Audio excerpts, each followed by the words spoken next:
Karolína þrenna í dag 3-3 jafntefli, hvernig er tilfinningin eftir leik? Ég er eiginlega bara mjög svekkt. Ekkert spes að skora þrennu og vinna ekki. En já, hef aldrei skorað þrennu áðan, það var gaman en ég hefði viljað taka sigurinn í stað. Leikurinn, fyrstu 20-30, hvernig myndirðu lýsa þeim? Bara skelfing, sko. Þetta var martröð að vera þannig og við sem ekki alveg hvað er í gangi. Það vantaði einhvern veginn allt, bara þessi læti og við vorum ekkert aggressívar, náðum ekki að klikka neitt en við sýndum gríðarlegan karakter að koma tilbaka. Það var svona svolítið ólíkt ykkur.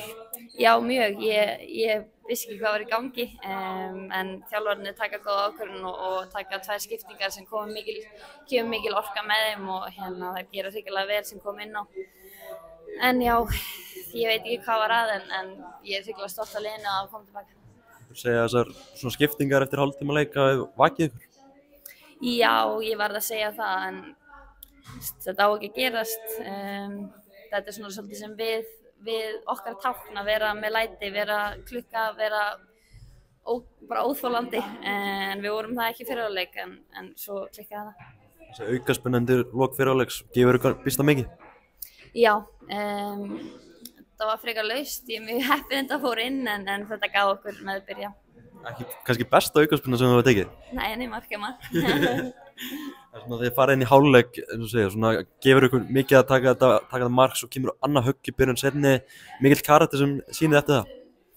Já, ég vissi ekki hvað gerðist þarna í byrjun fyrir að þetta var eins og ég segi einhver skrýtnasti leikur sem ég á ævinni spilað en mér fannst bara spurningin vera hvenær myndum jafna leikinn og það tókst og við hefðum getað stólið þessu lokin að gríðarlega svekkjandi að hafa ekki gert það.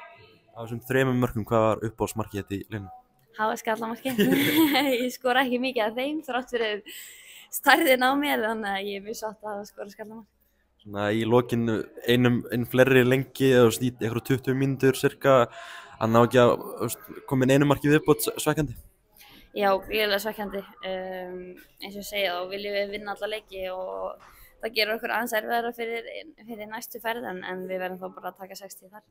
Hversu gaman er að skora þrennu í íslenska landsliðsmótinu, jafnvel þó svo að þið hefði ekki unnið í dag? Þú veist, ég finn ekki fyrir neinu þetta moment út af að við unnum ekki. Ég er ekki að reyna að vera eitthvað hófær en mér finnst bara eins og við höfum tapað leiknum þannig að kannski verið stoltar á morgun. Svona glugginn í heild sinni, 2 stig, svona hvernig horfir á þetta, er eitthvað svona, getur þú tekið mikið jákvætt út úr þessum glugga? Já, fullt jákvætt. Þessi mörk hefði mátt koma í síðasta leik og við hefum vinnið hann en mér fannst kannski ef við tökum út fyrir hálfleikinn í dag þá var þetta mjög góð frammistaða og þetta er hörkulið sem við náum að spila við en við verðum bara að byggja upp á þennan glugga. Takk fyrir að gangi vel.